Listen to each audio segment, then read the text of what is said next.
Hola, hola. ¿Qué pasa? My name is Whitney Melissa Goyaso, and I am La Hechicera del Horror of Whitscraftngore. And so I'd like to welcome you to my conjuring corner of makeup, art, stories, and folklore. Sometimes I like to present things with a twist on horror.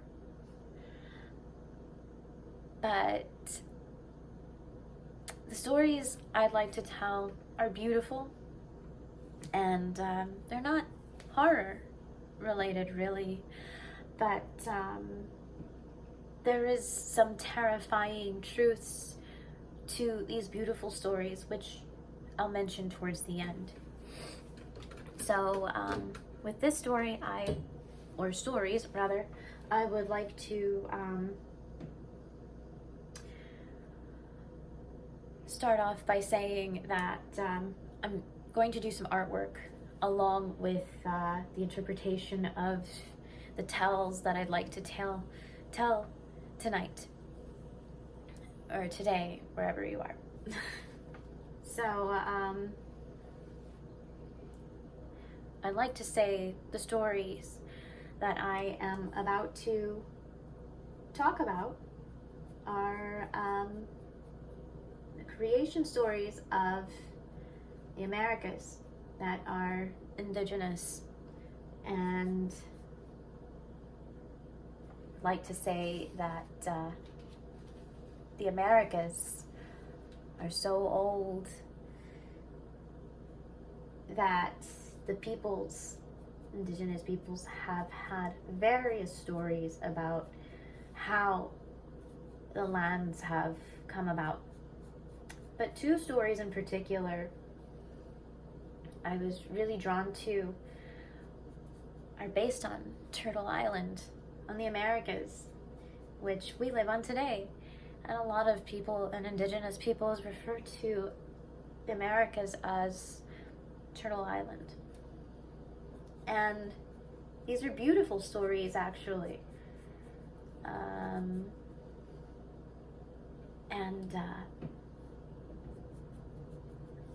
I just would like to talk about how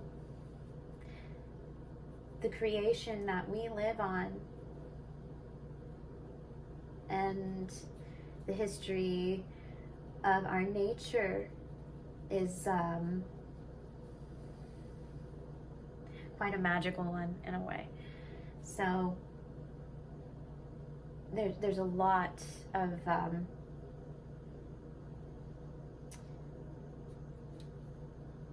how should I say? I would like to say appreciation for the nature and the land, that we should have proper care for it. We should have some awareness too, and taking care of it and each other. So with this first story, I would like to say or talk and tell is how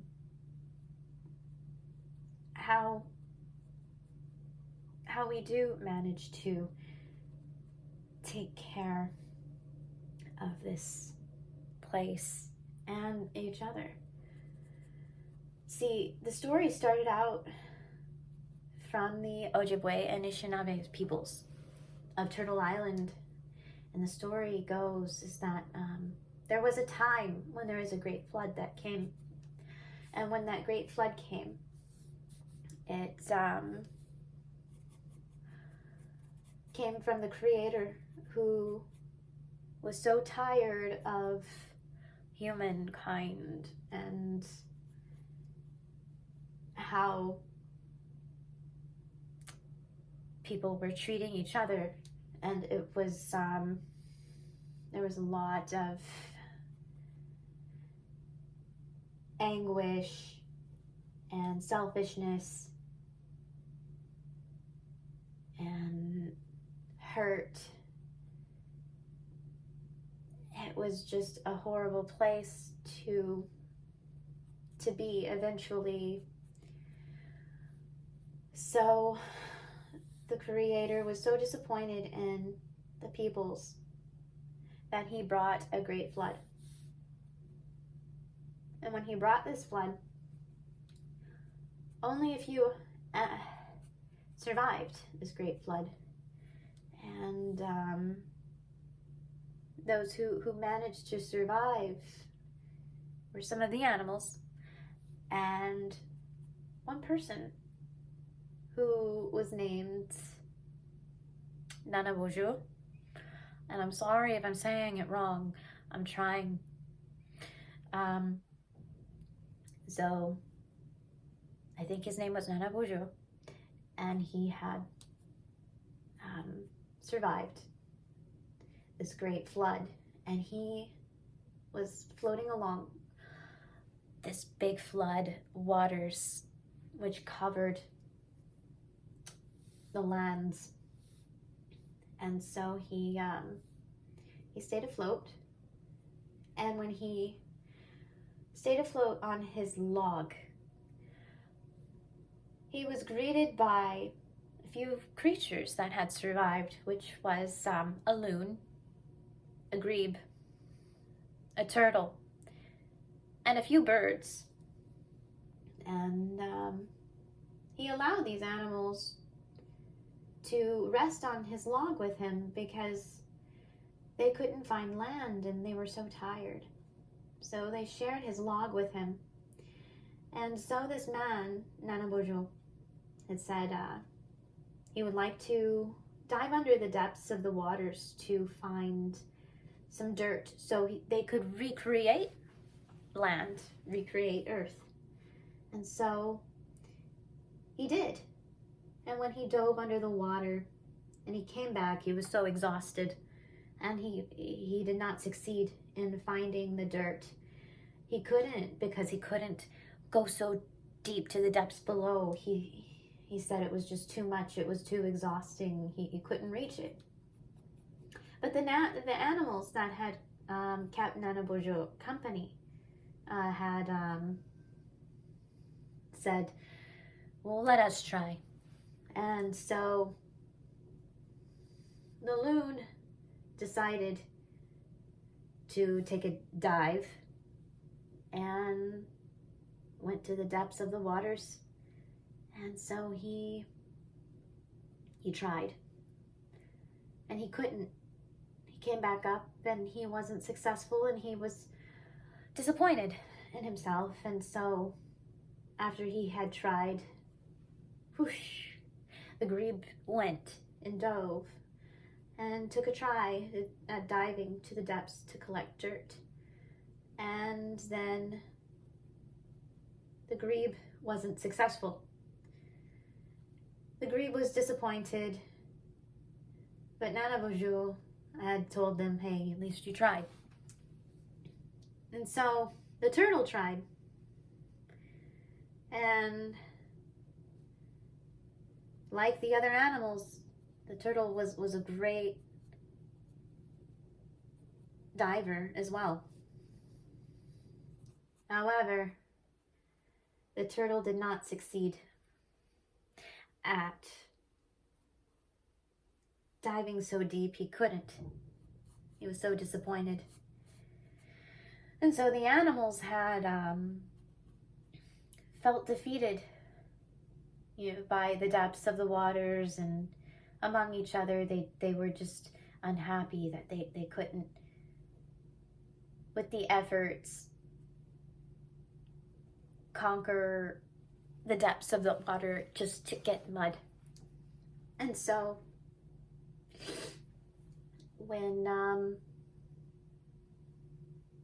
just when they thought they got their hopes down, a muskrat came along and swam along and overheard what they were saying, and the muskrat said that he would like to try.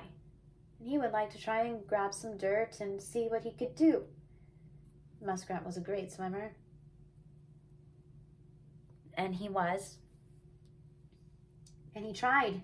And when he was such a great swimmer, he stayed so long, and it worried the animals and Nanabojo. They didn't know what had become of the muskrat. He was gone for quite some time. And all of a sudden, Nanabujo turned around and saw that the muskrat had popped up from the waters. And he was barely breathing. And so Nanabujo helped Muskrat out of the waters.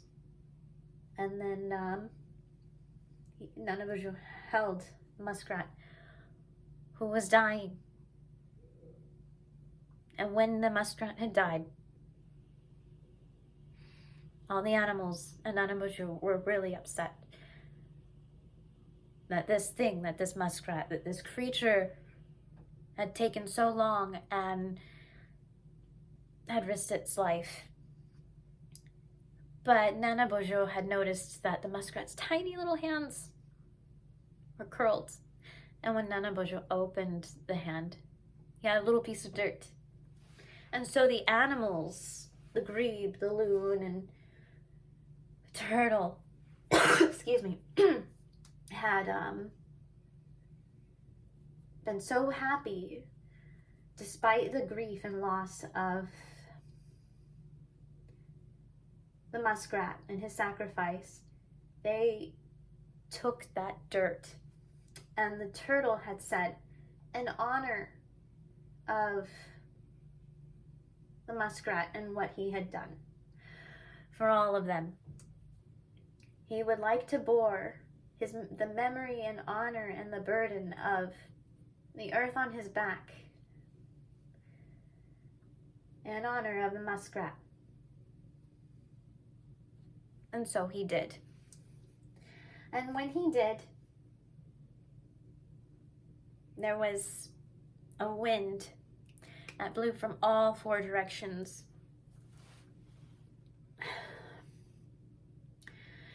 And that the wind was carried by the Creator on top of the turtle's back. That the mud and the dirt of that small, teeny form started to grow and prosper into a lush, green island. And that's where life had come about for Nanabujo and all these animals and peoples to come. And so that is the Anishinaabe Ojibwe story of Turtle Island. And I'm sorry if I'm saying the tribe wrong, but I'm trying. I've read, and I think that's how to say it. And I've heard the terms among socials and sites and things, and and I felt this story was really beautiful because it depicts no matter how big or small that the person or the creature is, that there was always a way to come back and be the underdog and come out on top and make something anew, and just resilience. And that is a huge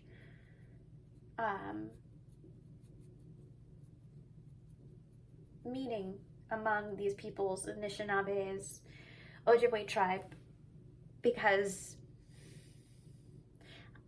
I think I've heard somewhere that these animals and some of their stories represent the resilience of what it is like to be an underdog in these scenarios,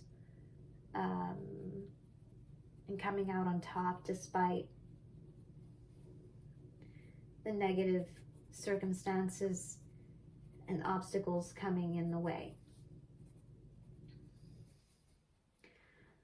So, and I thought it was just so beautiful to know that there was a team effort, that there was love and care and these creatures and animals, that even though that their world as they knew that was destroyed, even in the waters floating among each other, they knew they had to try to create something new for each other. They knew it was the only way for them to have life again, was to at least try. And so, despite how sad that is, I just thought the story was so powerful. And now I have, with that story, is another one that I've heard and read. Is called Sky Woman, and it's a wonderful tale of Turtle Island and the coming and existence of. And so, Sky Woman story belongs to the Haudenosaunee. Forgive me. Haudenosaunee. The Mohawk tribe. I'm sorry with the way I'm trying to say it. But I'll say the Mohawk peoples have a story called Sky Woman. And her story is also beautiful on the creation of Turtle Island. And so the story goes, long ago, in the heavens of the skies, there lived sky people. And in the skies was a woman who was pregnant. And when she had walked among the skies, there were trees and lush areas for these peoples to live among, and each other, and what was along the peoples were certain plants and crops, and when Sky Woman had roamed around, she had come across a hole that had toppled over from the sky, and into the ground was a tree that created a hole from the sky, a hole in the ground in the sky, which a tree fell. Sorry, now I'm saying that correctly. And the tree had created that hole, and so she was curious to take a look at this. And so she crept over and looked, and when she looked, she bent down and she held on to some of these plants, which were tobacco and strawberry plants. And then she lost her footing. And then she fell. And when she fell, she tumbled from the sky and down. And when she fell down, she carried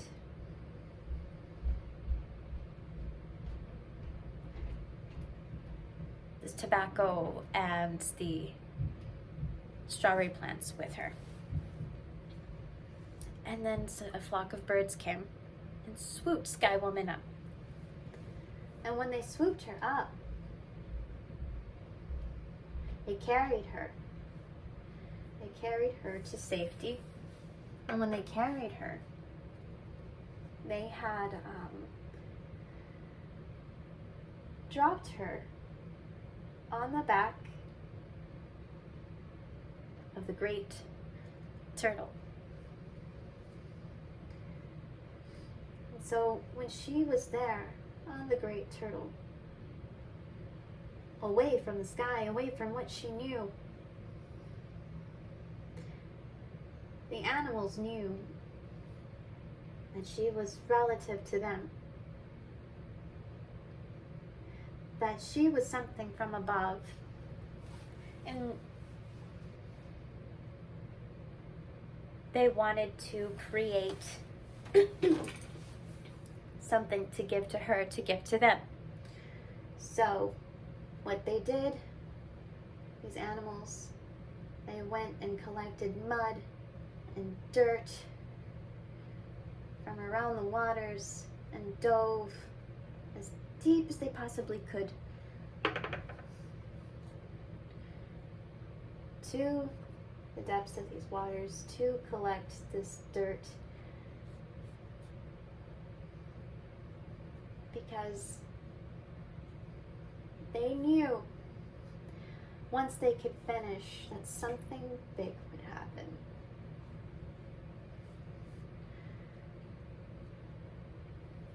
And when they kept continuing, they just kept diving and swimming to the depths for this lush dirt that could bring something that was so green, what would eventually become of this dirt on the back of this turtle, where Sky Woman was at the time. And now I'm taking my pencil, my watercolor pencil. I'm gonna go ahead and do some outlining here. And I'm going to swirl around what I would like to call this lush green after the animals had finished packing all of that lush green, not green, dirt. The green and plants, the greenery, the lush plants, the trees, everything had expanded from this dirt and turned into the earth, into Turtle Island, as to what everything came about. And when they had finished,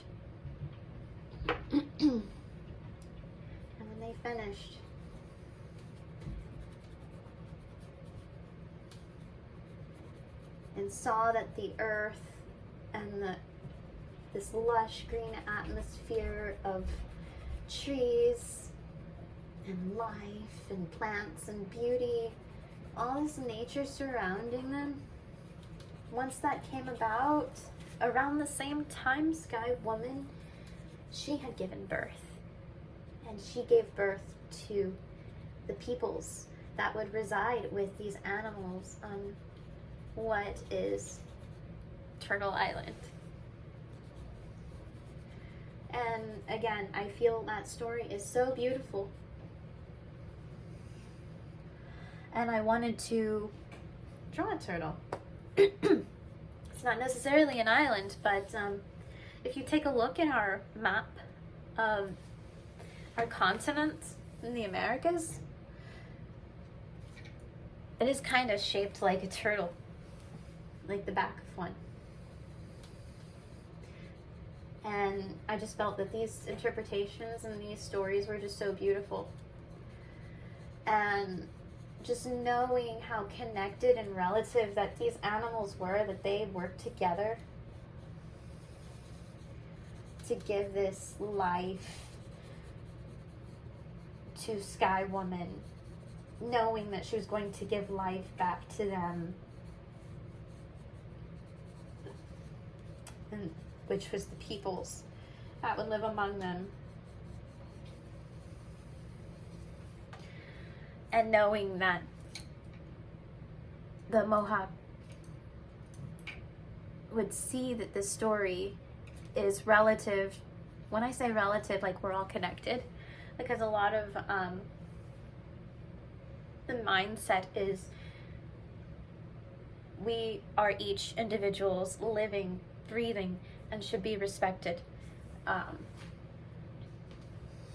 as such, because, you know, we we have life here on this beautiful place, which has been noted as Turtle Island in these stories, but also, like in the first story, it can be taken away. And in that first story, it was the disappointment of seeing how those around that didn't respect each other as relatives, as brothers and sisters, as one, there was no oneness, there was no kindness, and so that just left as swiftly as it came, until unity could come about, and those creatures that worked with Nana Boju had occurred, right? So,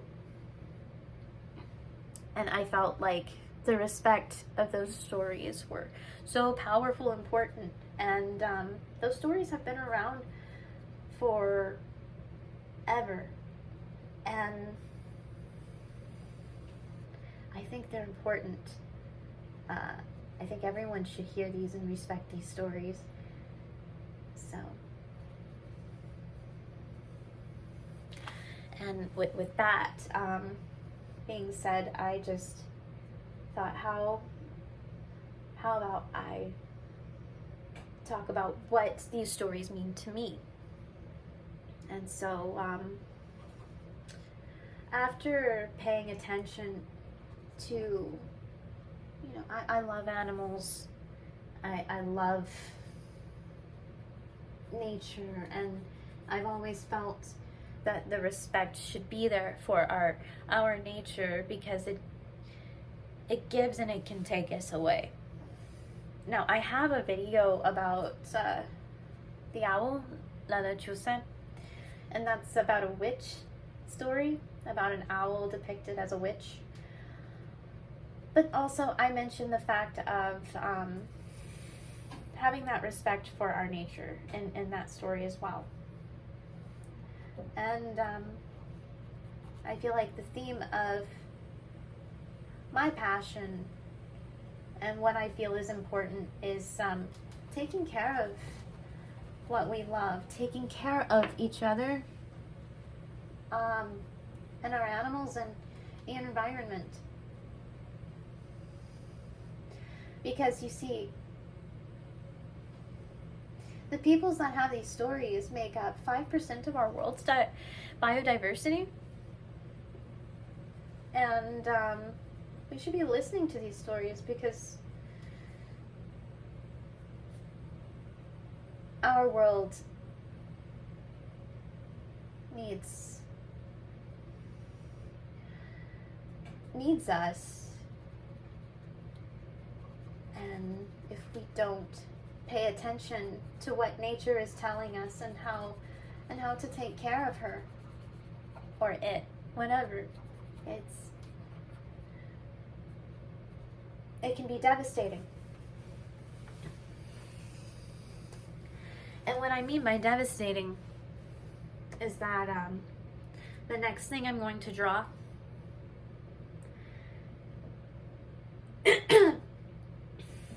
is something that the Lakota have spoken of. And the Lakota have felt that there's a prophecy of this in nature that would bring destruction to everyone, and not just their people. And it would be the black snake. You see, the prophecy is said that there would be a snake, a black snake, and that it would come and it would destroy everything. That it would bring sickness and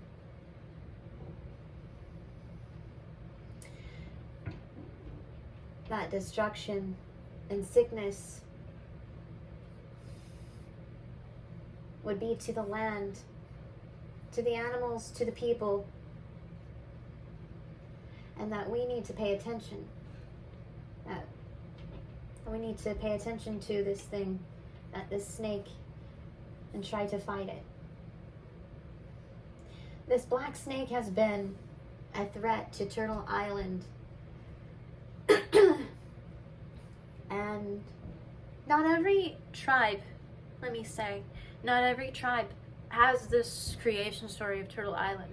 Other tribes have different interpretations of their creation stories, of how the Americas came together and how their land came together. However,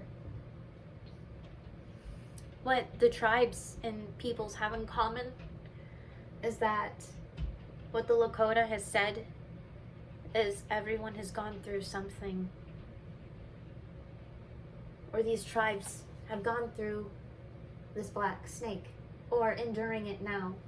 And the black snake is what many believe are, not just what I believe or what anyone believes, but the destruction of life, the destruction of water.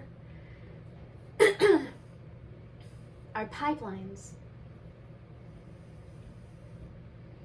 And that these pipelines are the black snake that runs through.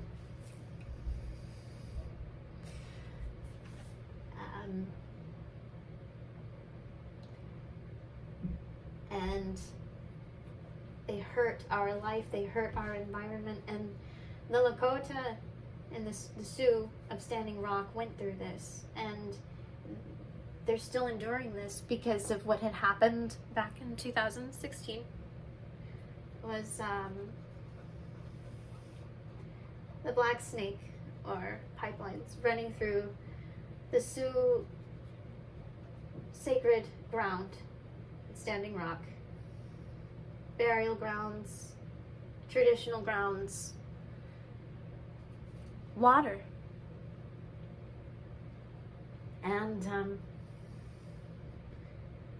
it has not only been something that they have gone through, but these tribes too.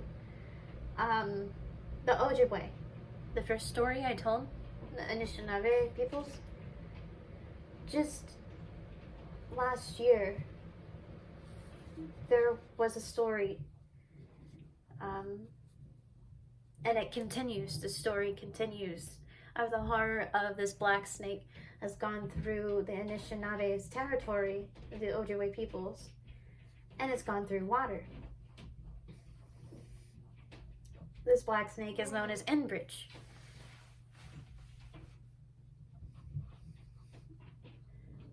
These pipelines belong to Enbridge. And Enbridge has continued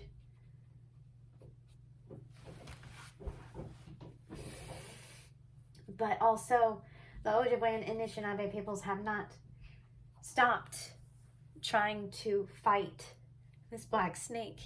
They're just as resilient as this turtle is against that, because we are this turtle. They are this turtle. And so, with that being said, the black snake has been part of Minnesota and Enbridge, of that region. And so there's a lot to be said for taking care of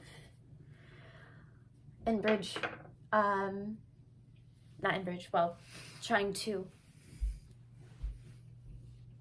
stop it. And it hasn't stopped, because it has continued, not just from Minnesota and the Anishinaabe peoples, but it has extended down to Texas. And in Texas, it's currently supposed to run through. I'm not sure what happened there is that there was a protest that took place, and that protest was called in, I think, the 22nd of January, And so the Karankawa tribe of Corpus Christi in Texas had found out that, sorry, I know it's bright. The Karankawa tribe had found out that the black snake from Enbridge was going to their territory. And let me say, the Karankawa tribes have been there for just as long as these other tribes have existed. In textbooks and books that it has been taught that the Karankawa peoples don't exist anymore. But these people are very much alive and well. Like, our America is like this turtle.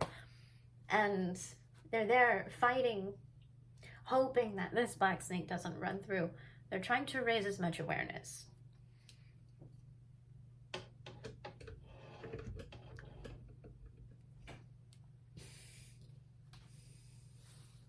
And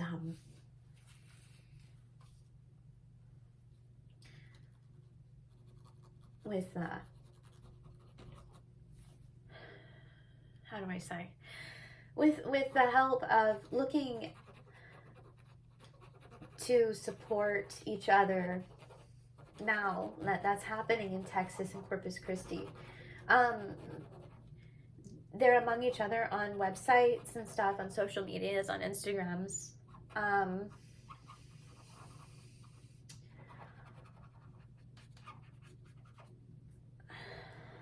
It's just disheartening to know that there's lines like this snake running through clean water, through our territories, through our earth, through what we live in, and sacred grounds, what's sacred, what's relative. And let me say, I've been to Texas, I've been to Corpus Christi. In fact, I went with my father, and we went to, because we wanted to visit the Selena Museum. And what was interesting was along the way on this road trip, we stopped and we looked at some of the beautiful, the water, the land. Oh my gosh, it was just beautiful. I mean, and it was so windy. It was so windy, and it just had the coast, the breeze, that wind, feeling that, and it was like fall. It was around the fall, autumn, when my father and I had gone there. It felt beautiful, it felt nice.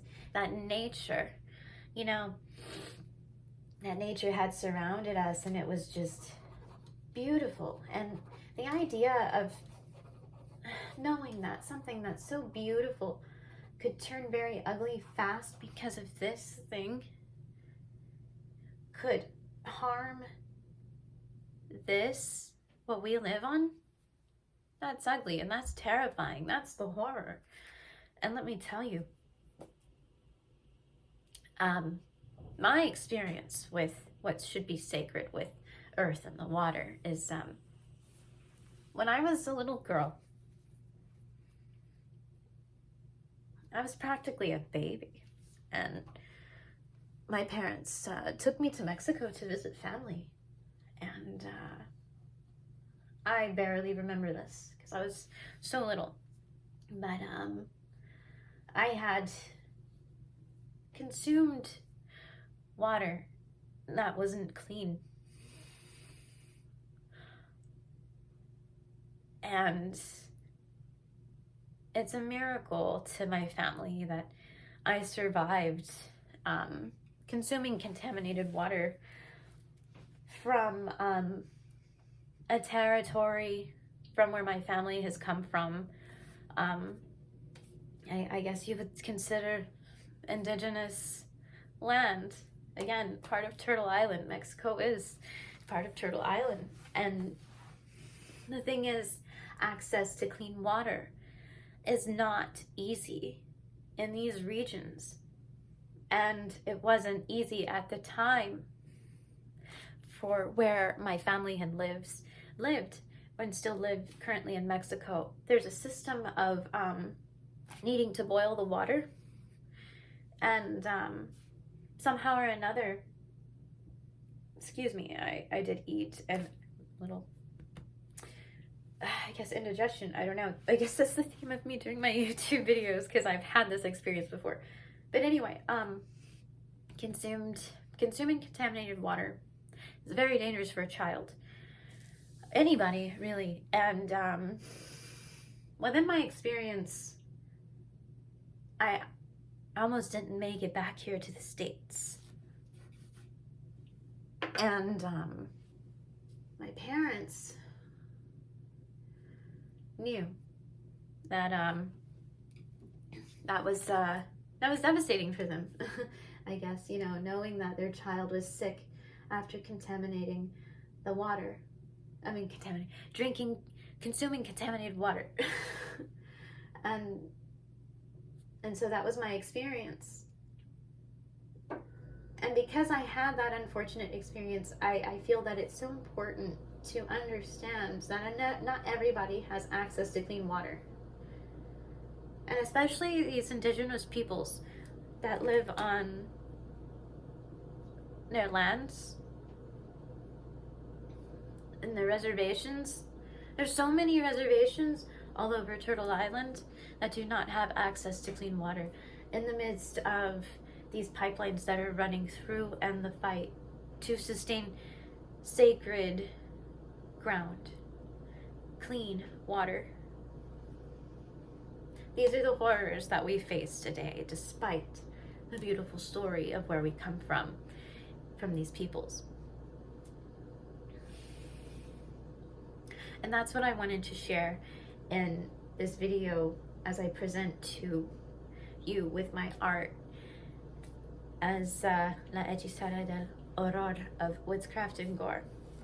So before I wrap up, I would like to mention that one of the stories, the second story, was recommended to me by a TikTok friend named Chrissy B. Hannah, and she is, or Chrissy Hannah, she's on TikTok as Chrissy at Chrissy.needs@moosmeat._. And she has some excellent content as a reconnecting Anishinaabe Ojibwe person. And she recommended this book to me called Turtle Island, The Story of North America's First People by Eldon Yellowhorn and Kathy Lowerwinger. And the story of Sky Woman is in here. And it's not just stories, but there's so much in here about people from all over, tribes from all over our Americas. And so I think if you're interested, you should really give this a look. It's worth it. It's worth the read. It's very interesting and beautiful, and there's so much history and culture. And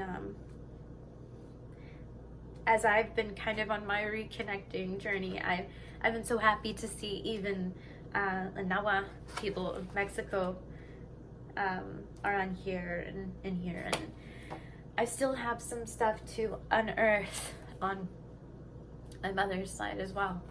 So, but in the meantime, I just thought this was a cool thing to get into and bring up, especially with the stories and from this book in particular. And I'd like to go ahead and wrap up here, and I'd like to say thank you for watching my channel as I worked on my Turtle Island, my turtle, and the black snake.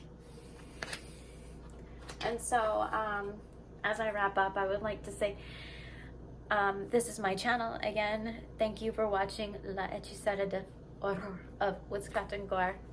And so I do teach art and art and makeup lessons And you can email and PayPal me at whitney.collazo or whatever at gmail.com. And you can follow my sites and socials and web pages. And the info on Indigenous resources and the sacred are also in my link tree. And my link tree is www.linktr.ee/WHITCraftngore.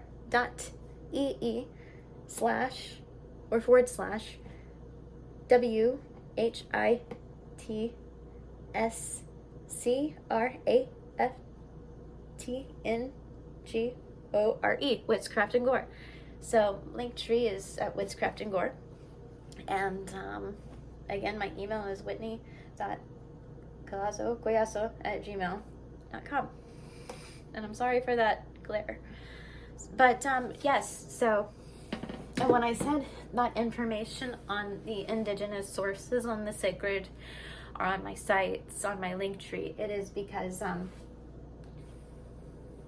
if you want to find ways to support causes, support sites, support these peoples, the sites that I have listed, they will share some updates on what some of these peoples are enduring. And if you want to be part of keeping up and advocating and helping in ways to protect the sacred from these horrifying creatures and these lines such as these snakes, please check those sites out again. And I hope that glare doesn't, I don't know. But that's everything there.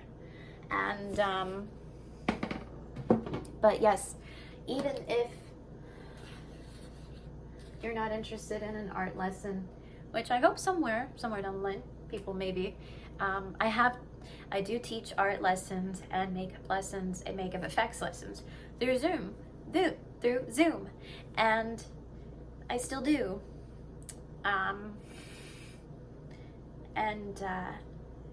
I do them in person as well, but everything has been through Zoom because of the pandemic so far. But I'm